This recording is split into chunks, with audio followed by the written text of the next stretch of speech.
Once there was a kind and old nobleman, famous for his craft of clocks and plans. A mansion lavish with everything he desires. But time has not been kind to this man. As the clock strikes midnight, his wife, gone without a right, losing both his love and what he sired, he is filled with fright. Without love, his heart starts to decline, and with no heir to his bloodline, the man starts to fill with sorrow, until a dark thought became more than benign. Ichor whispering in his ears, follow it, ignore your fears. With it, there is hope for tomorrow. He will claim what he holds dear. Every waxing moon's rise, the town was filled by ominous cries. Maidens stolen from their homes, a curse. Suspicions rise. Up within the mansion of clocks, there are rumors of many shocks. The nobleman's age reverse, as if he is the one who mocked. For the loss of many they cried. The mourners he could not help but denied.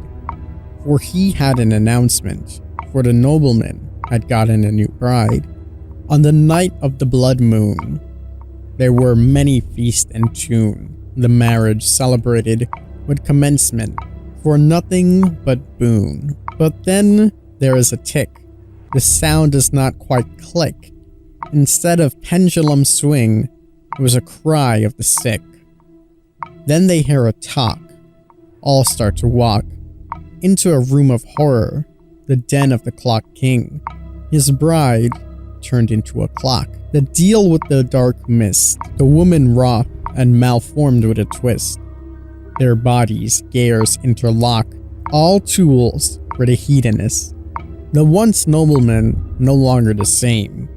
Time cruelly laughs at his game, so he keeps making clocks. For the day the ticking drowns out the shame.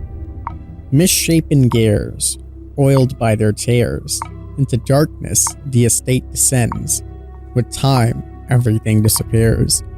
The once nobleman, full of kindness, devoured by the darkness.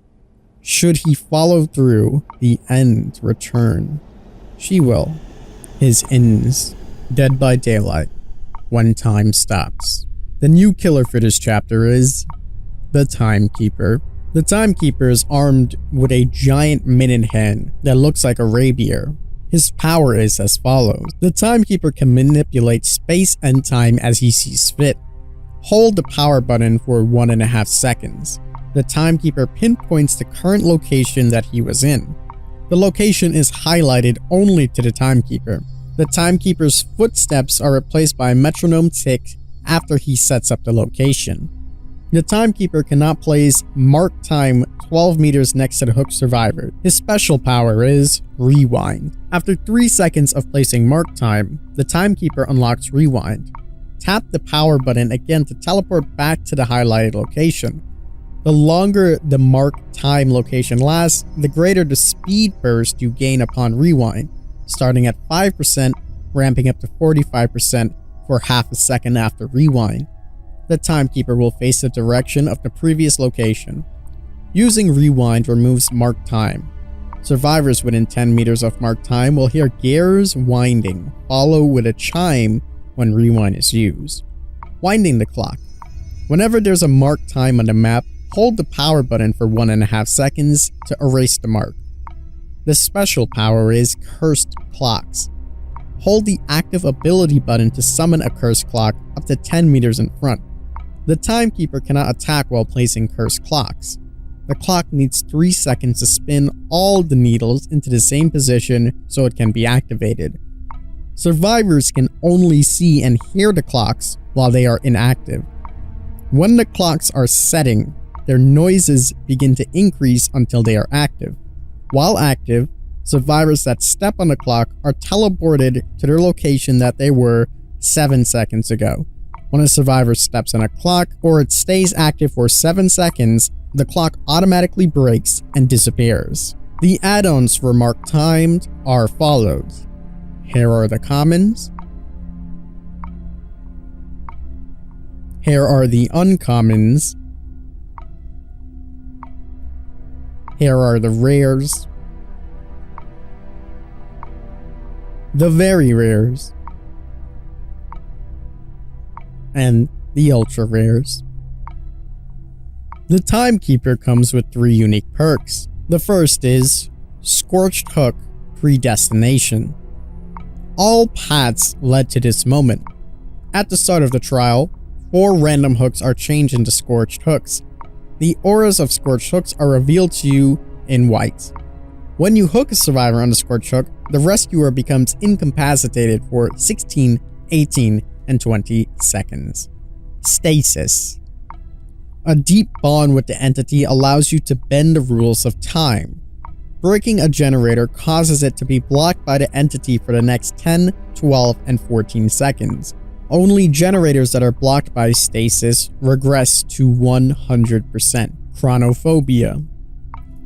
Everyone will be lost in time. Survivors that repair a generator for more than 30, 25, or 20 seconds are inflicted with the oblivious and blindness status effect. The effects linger for 10 seconds after the survivors leave the generator. The lingering duration is paused if they continue to repair a generator.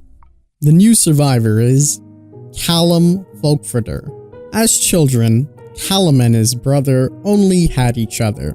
Their deadbeat mom would try to hurt them ever since their dad walked out. Callum would always protect his brother when their mom would have a rage episode. He never complained of how unfair it was, he just knew he had to protect his brother. As teenagers, both of them run away from home. With little money left they had, both stayed in a small rundown motel room. Callum dropped out of school to work for the motel owner, so he could get enough money and support his brother. When working for the motel wasn't enough, he was willing to work at a bar as a server. It was not unusual for Callum to come home covered with bruises and scars while holding his salary. Years of hardship finally paid off. When his brother was able to graduate and get a prestigious job, Callum was so proud of his brother's accomplishments.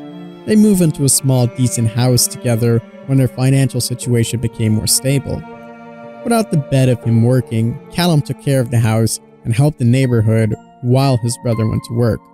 Although his features might be intimidating, everyone in the neighborhood enjoys his help. Their happiness, however, would not last. It was a rainy night. The brothers were walking on their way home after having dinner at a local restaurant. Suddenly, a car swerved around and ran toward them at full speed. By instinct, Callum pushes his brother out the way to safety.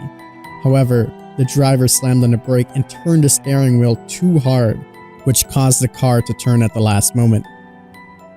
The person that was hit by the car was not Callum, it was his brother.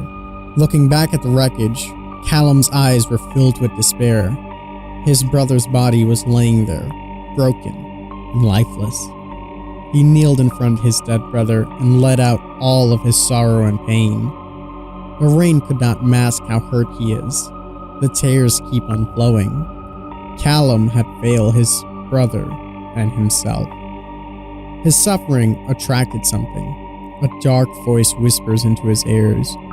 Join it and he can meet his brother in the afterlife.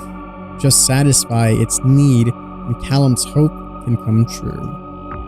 The deed was sealed from the beginning. Carrying his brother's body, Callum steps into a thickening dark mist and disappears. Callum comes with 3 unique perks. The first, Come At Me. Become the target so no one else has to be. Active only out of chase. When you're 8 meters or less away from the killer and standing, use the active ability button to throw a pile of sand and taunt the killer. Taunted killer to be able to see other survivors' auras and noise notifications. The killer can see your location while taunted every 8 seconds. The effect lasts 40 seconds or when you enter the dying state. The perk is then deactivated until the killer performs 5, 4, or 3 attacks on other survivors. When multiple survivors are taunting the killer, the most recent one will be targeted. Hard Hitter. The best defense is a good offense. Any action that stuns or blinds the killers lasts 25% longer. Hard Hitter has a 60, 50, and 40 second cooldown. And finally, Dropkick. Fight for those who cannot.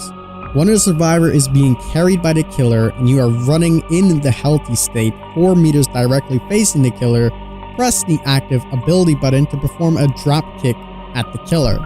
The killer dropped the carried survivor and instantly grabbed you. Your wiggle bar is automatically filled 33% and 30, 40, 50 of how much the rescued survivor wiggle progress has. Dropkick deactivates after triggering successfully. The new realm for this chapter is the Clockwork Mansion. This is an indoor map that has 2 floors. On the walls are broken locks. Once the endgame collapse triggers, all the locks start to ring. The exit doors are always on the 2nd floor, and the hatch always spawns on the 1st floor. And there we go, everyone. That is When Time Stops, the new fan-made Dead by Daylight chapter. A big thank you to Memento Mori for making this chapter and for sticking with it for such a long time. We've been promising to put this chapter out for ages, but it's finally here. This is now going to return as a bi-weekly series on the channel, so make sure you guys get to writing and showing me what you guys got. If you would like to submit a chapter to be read in one of these videos, please join our Discord, which will be linked down below in the description, and you can take a look at the fan-made chapter section. There you'll find some wonderful folks that will be able to guide you, and you can submit your very own chapter in our format. Once you've done that, we'll review as much chapters as we can, and if we like yours enough, we'll review it and post it in a video. A big shout out again to Memento Mori for sticking with us for such a long time. This chapter was actually submitted and approved months and months before, and it's finally out. Make sure you go and show them some love and some support. A job well done and a fantastic chapter. But my friends, that is going to wrap it up for this video. As always, I'm the King. I tip my crown to you guys, and we'll see you in the fog.